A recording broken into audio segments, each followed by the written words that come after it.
What if the greatest prison in your life has no walls? Not your job, not your past, not the people who hurt you. Your mind. Every day, thousands of thoughts pass through your head.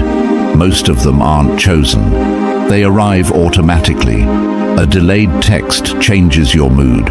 One criticism echoes in your head for hours. A single setback convinces you that everything is going wrong. And without realizing it, your emotions begin making decisions for you. Here's the disturbing part. Most people never notice it's happening. They spend years believing their fears are facts. Their insecurities are identity. Their habits are destiny. They call it just the way I am. But what if the person you think you are is nothing more than a collection of conditioned reactions? What if your anxiety isn't a permanent trait?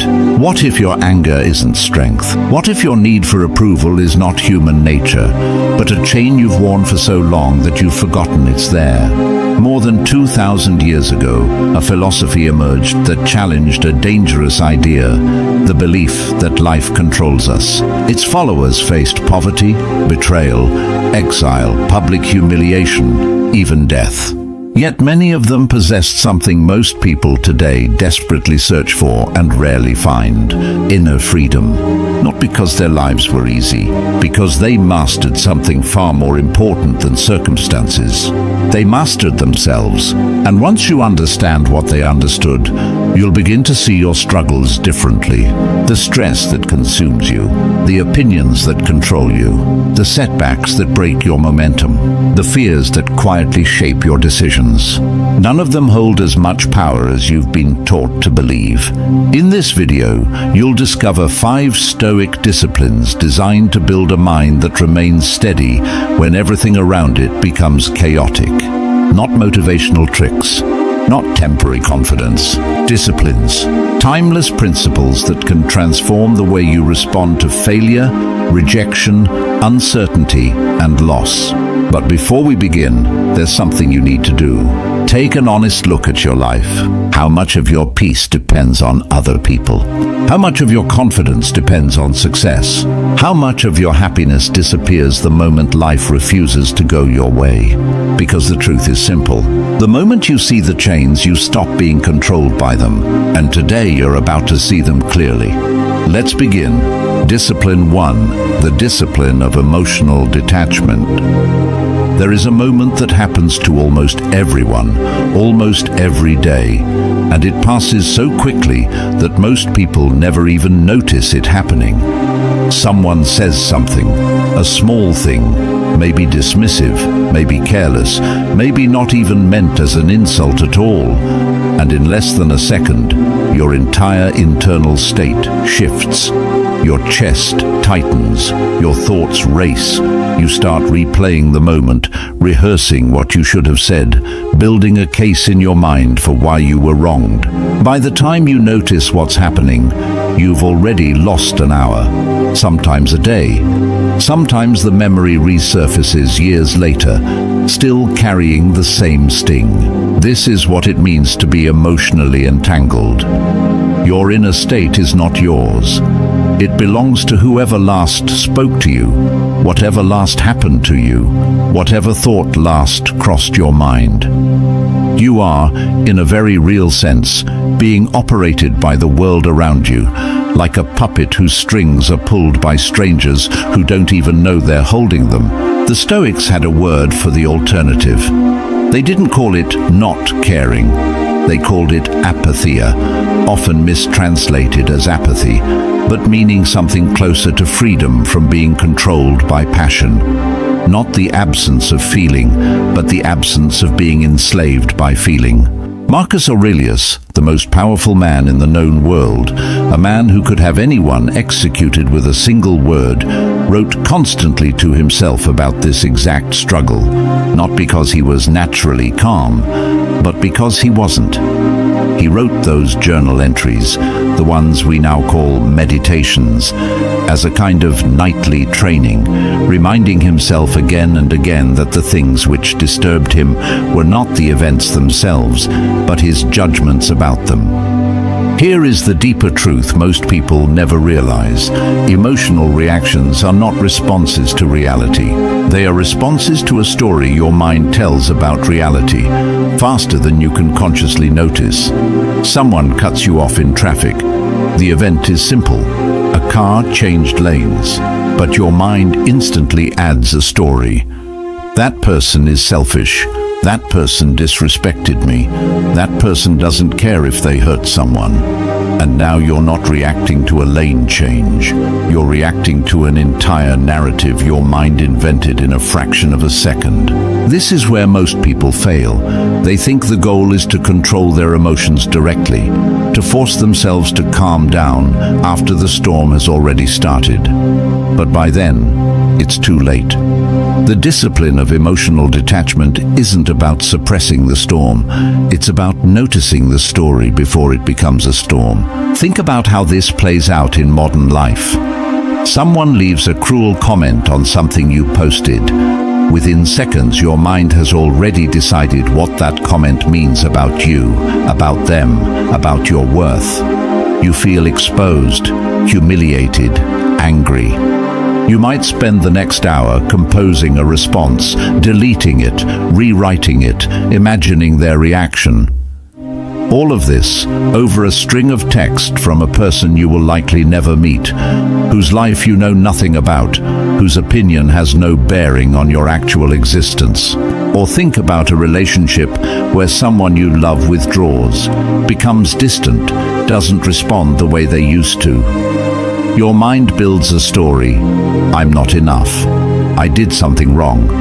I'm going to be abandoned again. And suddenly, you're not just experiencing their distance, you're experiencing every past abandonment, every old wound, all activated by one person's bad mood on one ordinary Tuesday. Here is the paradox the Stoics understood, and it is genuinely strange when you sit with it. The people and events that disturb you the most are usually the ones that have the least actual power over your life. A stranger's comment cannot take your job, your health, your family, or your future. And yet it can ruin your entire evening if you let it. Meanwhile, the things that genuinely shape your life, your habits, your character, your daily choices, often pass by completely unnoticed because they don't trigger an emotional reaction at all. Emotional detachment, properly understood, is not coldness. It is precision. It is the ability to feel the appropriate amount, for the appropriate amount of time, about the things that actually matter, and to let everything else pass through you like wind through an open window. Not blocked, not fought, just passing through without leaving the room rearranged. Seneca wrote to his friend Lucilius about a kind of person he had observed, someone who had trained himself to receive insults the way a tall cliff receives waves. The waves crash, they make noise, they throw up spray, and then they're gone, and the cliff stands exactly as it did before. Not because the cliff doesn't feel the waves, but because the cliff's existence isn't determined by them. This is the deeper philosophical question underneath all of this. What is the difference between you and the things that happen to you? Most people cannot answer this question because they have never separated the two. Their sense of self is built from an accumulation of reactions, opinions, slights, victories, and defeats, so thoroughly mixed together that they cannot tell where the event ends and themselves begins. But there is a self underneath all of that. A self that exists before the comment, before the rejection, before the bad news.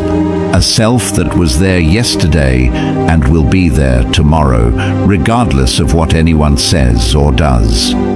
The discipline of emotional detachment is the practice of returning to that self again and again, every time the world tries to pull you away from it.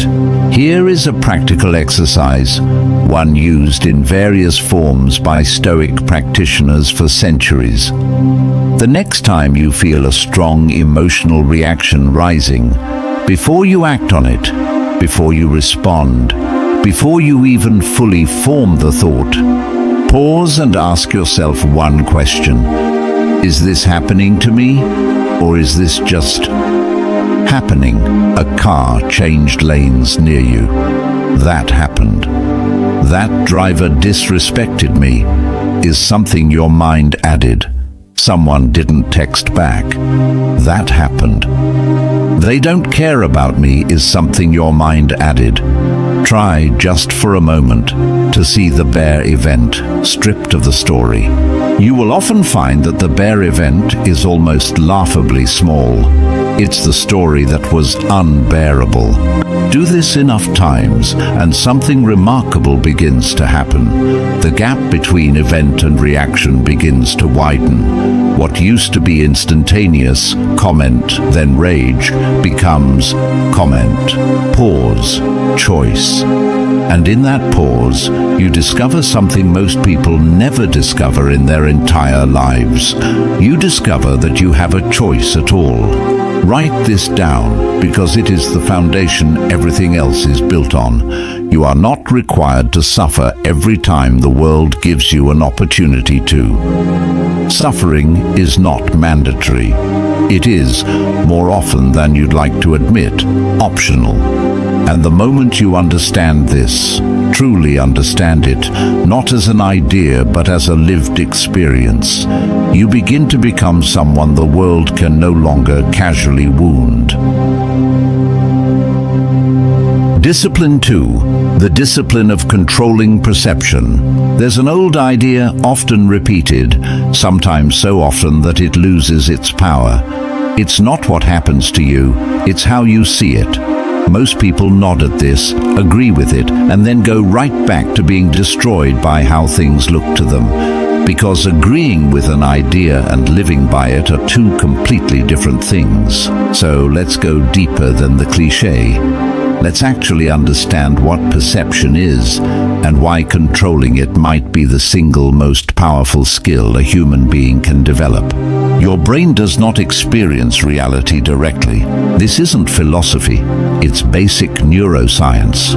Your eyes receive light, your ears receive vibrations, your skin receives pressure, and your brain assembles all of this raw data into a model, a kind of internal simulation that it then presents to you as the world. You don't see the world, you see your brain's best guess about the world, updated in real time, based on everything you've experienced before. This means two people can be standing in the exact same room, witnessing the exact same event, and walk away having experienced two entirely different realities. Not because the event was different, but because their models, their perceptions were different. Epictetus, a man who began his life as a slave, who had his leg permanently damaged by a master's cruelty, built an entire philosophy around this single insight. He taught that events themselves are neutral. Wealth is neutral. Poverty is neutral. Even death, he argued, is neutral. What gives these things their emotional charge is the judgment we layer on top of them. This sounds abstract until you apply it to your own life. Consider failure. To one person, failing at something is proof that they're not good enough, evidence to be filed away and remembered forever. To another person, exposed to the exact same failure, it's simply information. This approach didn't work. Try another. Same event. Completely different internal experience. The difference isn't the failure. The difference is the lens. Here's what most people never realize. The lens itself was installed. You didn't choose it consciously. It was built piece by piece from childhood experiences, from what your parents said when you made mistakes, from how your early failures were treated, from 1,000 small moments you don't even remember, all of which taught your brain. This is what failure means. And once that lens is installed, it operates automatically, instantly, invisibly, coloring everything you see before you're even aware you're seeing it. This is where the discipline of controlling perception becomes genuinely radical, because it's not asking you to think positively.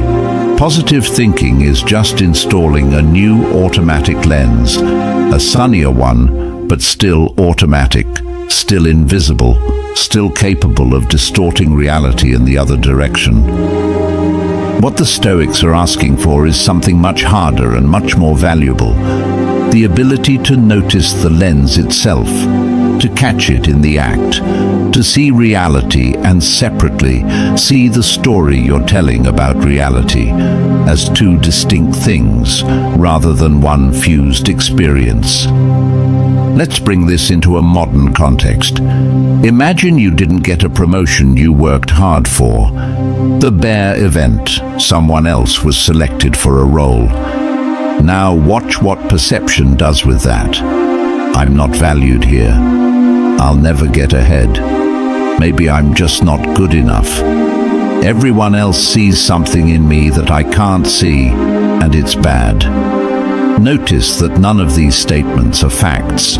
They are interpretations generated instantly and then experienced as if they were facts, with all the emotional weight of facts. Now imagine catching that process in real time.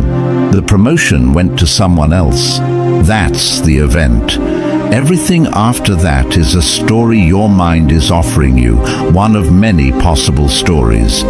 You could just as easily tell a different one. This wasn't the right fit, and something better is being prepared for me. Or, I have information now about what this company values, and I can decide if that matches what I want. None of these stories are more true than the others in some objective sense, but they are not equally useful. And here is the deeper truth.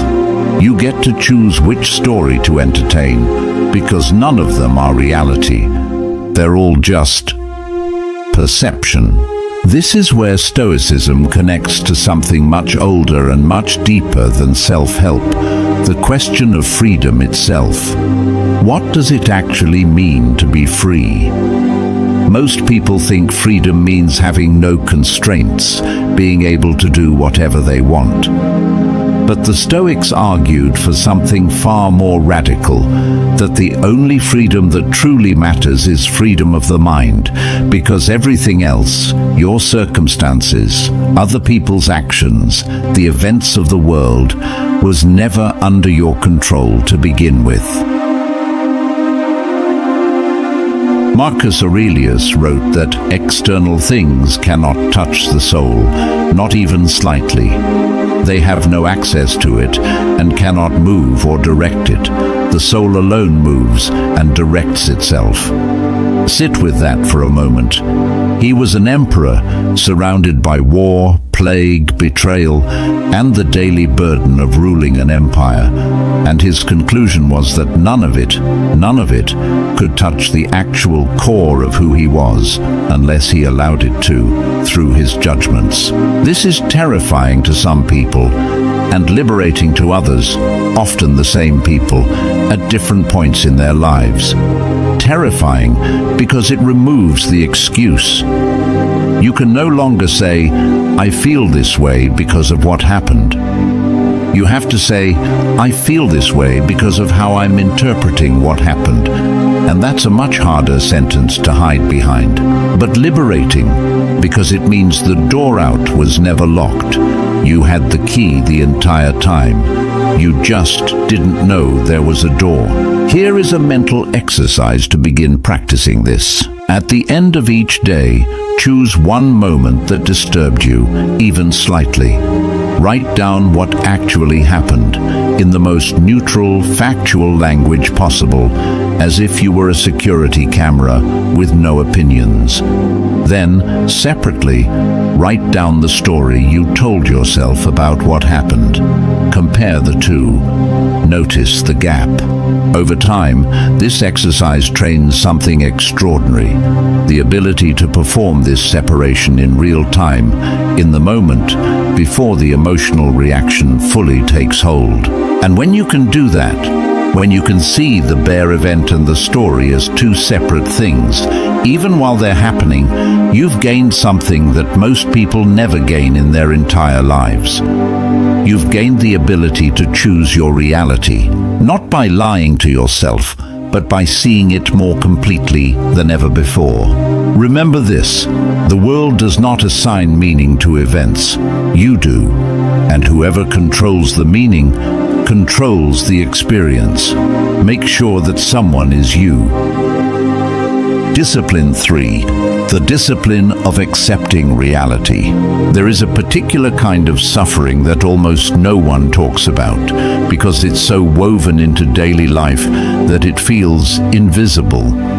It's not the suffering of pain itself, it's the suffering of resistance to pain, the suffering of wishing things were different than they are.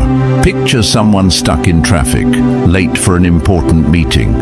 The traffic itself is uncomfortable, sure, but watch what actually happens inside that person's mind. They're not just sitting in traffic, they're fighting it. This shouldn't be happening. This is unfair. Why today, of all days?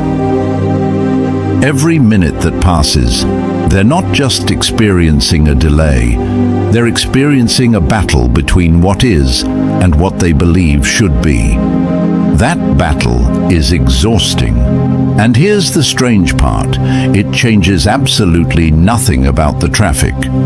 The cars don't move faster because someone is angry about them. The only thing that changes is the internal state of the person fighting reality, and it changes for the worse.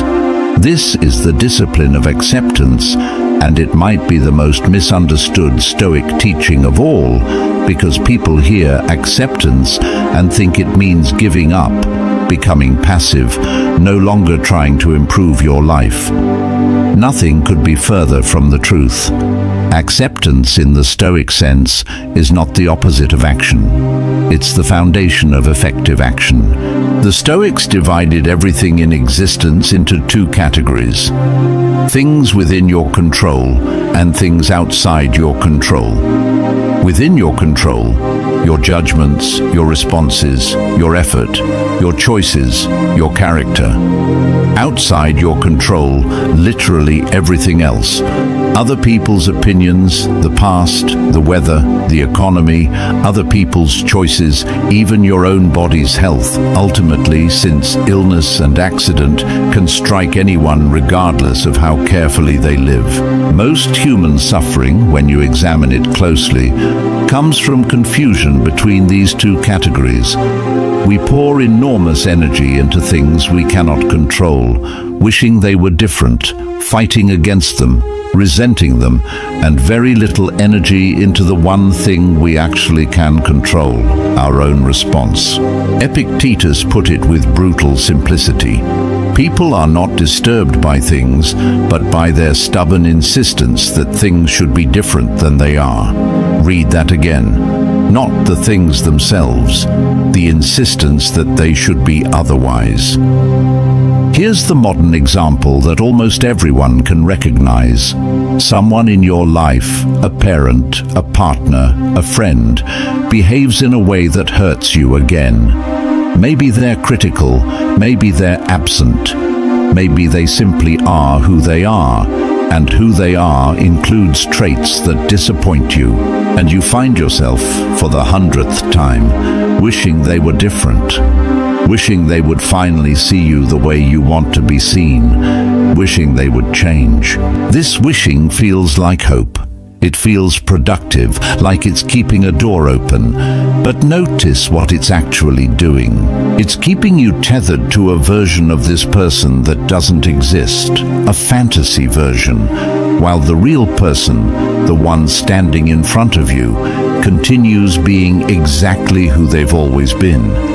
And every time the real person fails to become the fantasy person, You experience it as a fresh wound, even though, if you're honest, you already knew deep down that this is who they are. Acceptance doesn't mean you stop wanting things to be better. It doesn't mean you tolerate mistreatment or stay in situations that genuinely harm you. That's a different conversation entirely. Acceptance means you stop fighting with reality about what is already true right now, in this moment, so that you can respond to what's actually in front of you, rather than to the gap between what's in front of you and what you wish was there. There's a deeper layer to this, one that connects to something almost every human being avoids thinking about: the nature of control itself and, ultimately, mortality. The Stoics were obsessed with death, not in a morbid way, but in a clarifying way. Marcus Aurelius would remind himself constantly that he could lose everything: his position, his health, his life, at any moment, without warning. This wasn't pessimism. It was a tool. Because once you truly accept that everything, your possessions, your relationships, your own body, is on loan, temporary, not actually yours in any permanent sense, something shifts. You stop bracing against loss, because you stop pretending that loss was ever avoidable in the first place. This is where acceptance becomes almost spiritual. Most people live as though the current arrangement of their life, their job, their relationships, their health, their youth, is the baseline, the default, and anything that disrupts it is an aberration, an injustice, something to be resisted. But the Stoics saw it differently. They saw the current arrangement as a gift, temporarily borrowed, that was never promised to continue. From that view, every day this arrangement continues is not owed to you, it's extra. And every change, even painful change, is not a violation of some cosmic contract. It's simply reality, doing what reality has always done. When something happens that you don't like, something you wish were different, practice saying internally just 2 words: this too. Not as resignation, but as recognition. This too is part of life. This too is something that happens to people. This too will pass, as everything does. Then ask the only question that actually matters. Given that this is what's true right now, what is the best action available to me? Not what should be true. Not what do I wish were true. What is true right now, and what can I do about it? This single shift from fighting reality to working with reality is one of the most practically powerful tools a human mind can develop. It doesn't mean you stop trying to change things you can change. It means you stop wasting energy on the things you can't. Energy you could be spending on the things you can. The deeper truth is this: acceptance is not weakness. Resistance to reality is the weakness, because it's a fight you can never win against an opponent, reality itself, that never tires, never negotiates, and always, eventually, wins. Acceptance is simply the wisdom to stop fighting a war that was lost before it began, so you can finally turn your attention to the war that's actually winnable, the war for your own mind. Discipline 4. The discipline of being misunderstood. There's a fear that lives quietly underneath almost every social interaction, so common that most people don't even recognize it as fear. It's the fear of being misread, misjudged, seen as something you're not. You say something, and immediately, part of your mind starts monitoring. Did that come across right? Did they take that the wrong way? Should I clarify? You post something online and you find yourself anticipating every possible negative interpretation, sometimes editing your words 5, 6, 7 times, not to say what you mean more clearly, but to make it impossible for anyone to misunderstand you. Here's the deeper truth, and it's one that's genuinely hard to accept. It's already impossible. You are already being misunderstood right now by someone. Not because you did anything wrong, but because understanding another human being completely, perfectly, without any distortion, has never once happened in the history of the species. Think about what's actually required for someone to understand you. They would need access to your entire history, every formative experience, every fear, every hope, every private thought you've never spoken aloud, the exact tone you intended, the context you were in, your mood, your past, all of it perfectly transmitted with zero loss. That has never happened. Not between you and your closest friend. Not between you and your parents. Not between any two humans who have ever lived. And yet, we act as though being misunderstood is a malfunction, a problem to be solved, rather than simply the permanent condition of being a separate consciousness inside a body, trying to communicate with other separate consciousnesses inside other bodies, using nothing but sounds and symbols that each person interprets through their own private lens. Consider Socrates. Here was a man widely regarded, even by his contemporaries, as one of the most thoughtful, careful, and ethical people in Athens.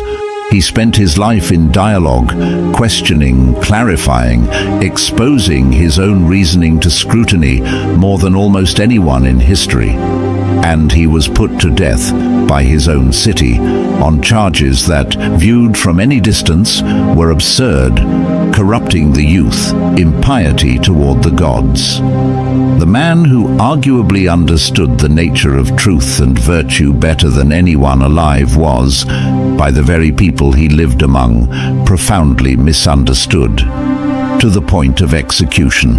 If clarity, the deepest clarity a human being has ever achieved, could not protect Socrates from being fundamentally misread by his own community, what does that tell you about your odds? This isn't meant to be discouraging. It's meant to be freeing. Because here's what happens when you finally accept that being misunderstood is not a sign of failure, not evidence that you communicated poorly, not proof that something is wrong with you. You stop performing. Think about how much of daily life is performance, not deliberate, dishonest performance, but the constant, exhausting calibration of yourself based on how you imagine you're being perceived. The careful word, choices. The version of yourself you present at work versus with family versus online. All of this calibration is driven by a single underlying belief. If people understand me correctly, they'll accept me. And if I'm misunderstood, something bad will happen. But notice, the moment you trace this belief to its root, what it's really about. It's not really about being understood. It's about being accepted. Understanding is just the mechanism people believe leads to acceptance, and acceptance ultimately traces back to something even older, the fear of rejection, which for social creatures like humans was once, in an evolutionary sense, a matter of survival. To be misunderstood and rejected by the group meant, for most of human history, danger, isolation, even death. That fear is still running in your nervous system, even though for almost everyone watching this, being misunderstood by a stranger online, or even by a family member, will not result in anything close to the danger your ancestors faced. The threat response is ancient. The actual stakes are modern and usually much, much smaller. Here's where it gets philosophically interesting. If being misunderstood is permanent and unavoidable, then there are really only two options. Option one, spend your entire life trying to control how you're perceived. An unwinnable game, since perception happens inside other people's minds, which you have zero access to and zero control over. Option 2, accept that you will be misunderstood by some people in some ways for your entire life, no matter what you do, and redirect all that energy towards something you actually can control, namely, who you actually are, regardless of who people think you are. This is what Marcus Aurelius meant when he wrote about not needing others to know what's in your heart, but acting in accordance with your own nature regardless. He wasn't saying don't communicate, don't try to be clear. He was saying don't make your inner peace contingent on a project being correctly understood by everyone that was never achievable in the first place. Here's a modern scenario almost everyone has lived through. You make a decision, leaving a job, ending a relationship, changing your beliefs that the people around you don't understand. They project motives onto you that aren't true. Maybe they think you're selfish, or naive, or ungrateful, or running away. You feel the urge to explain, to justify, to make them see it the way you see it. And sometimes you spend years on this, explaining and re-explaining, hoping that if you just find the right words, they'll finally get it. But what if they don't have to? What if your decision can be right for you, can be made with integrity, can be the best choice available, and still be misunderstood by people who weren't inside your experience and never will be? The discipline here